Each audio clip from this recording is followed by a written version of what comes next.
High guys, welcome back to health tips Assam. আশা কৰোঁ আপোনালোক সকলোৱে ভাল আছে।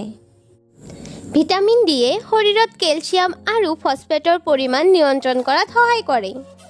হাড়, দাঁত আৰু পেশী স্বাস্থ্যৱান ৰাখিবলৈ এই পুষ্টিবোৰৰ প্ৰয়োজন।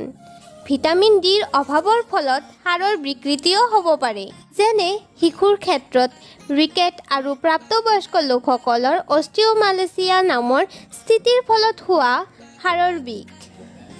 আপোনাৰ ভিটামিন ডিৰ স্তৰ বৃদ্ধি কৰাৰ বিভিন্ন কাৰ্যকৰী উপায় আছে।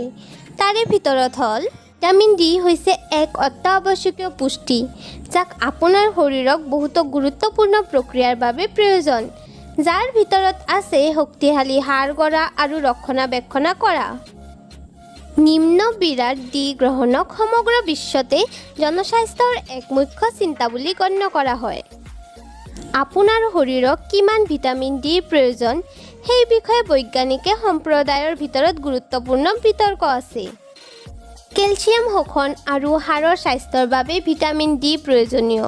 যদিও কোনো নিৰ্ধাৰিত নিৰ্দেশনা নাই, পালিৰ পৰামৰ্শৰ প্ৰতিদিনে 600 পৰা 2000 IUৰ ভিতৰত হয়। কিন্তু কিছুমান লোকৰ স্বাস্থ্যৰ তেজৰ স্তৰ প্ৰাপ্ত আৰু বাহাল ৰাখিবলৈ গধুৰ পালিৰ প্ৰয়োজনো হ'ব পাৰে। সূৰ্যৰ পোহৰত সময় অতিবাহিত কৰক।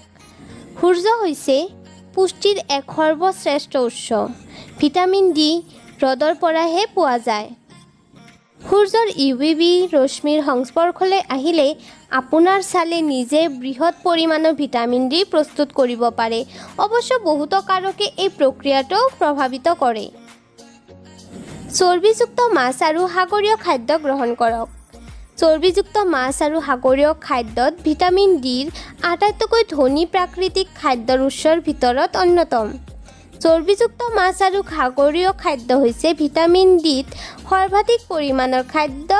অৱশ্য প্ৰশ্নত থকা খাদ্যৰ আৰু উৎসৰ ভিতৰত নিৰ্ভৰ কৰি ভিটামিনৰ পৰিমাণ পৃথক হ'ব পাৰে। মানুহৰ দৰে মাছৰুমো অতি বেগে পোহৰৰ সংস্পৰ্শলৈ আহিলে ভিটামিন ডি প্ৰস্তুত কৰে।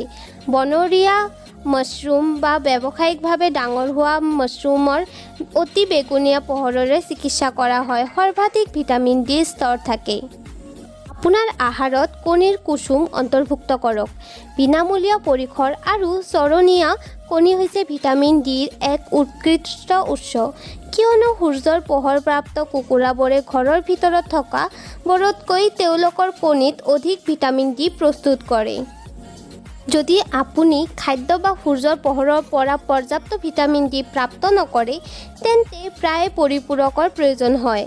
পৰিপূৰক কৰাৰ আগতে আপোনাৰ ভিটামিন ডিৰ স্তৰ পৰীক্ষা কৰাটো হৈছে উপযুক্ত পালি বাছনি কৰাৰ সৰ্বশ্ৰেষ্ঠ উপায়। এইবোৰ হৈছে ভিটামিন ডিৰ স্তৰ আপোনাৰ শৰীৰত বৃদ্ধি কৰাৰ কিছুমান উপায়।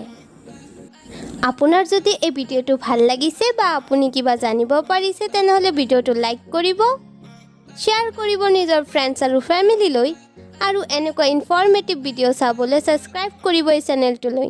থেংকছ ফৰ ৱাচিং।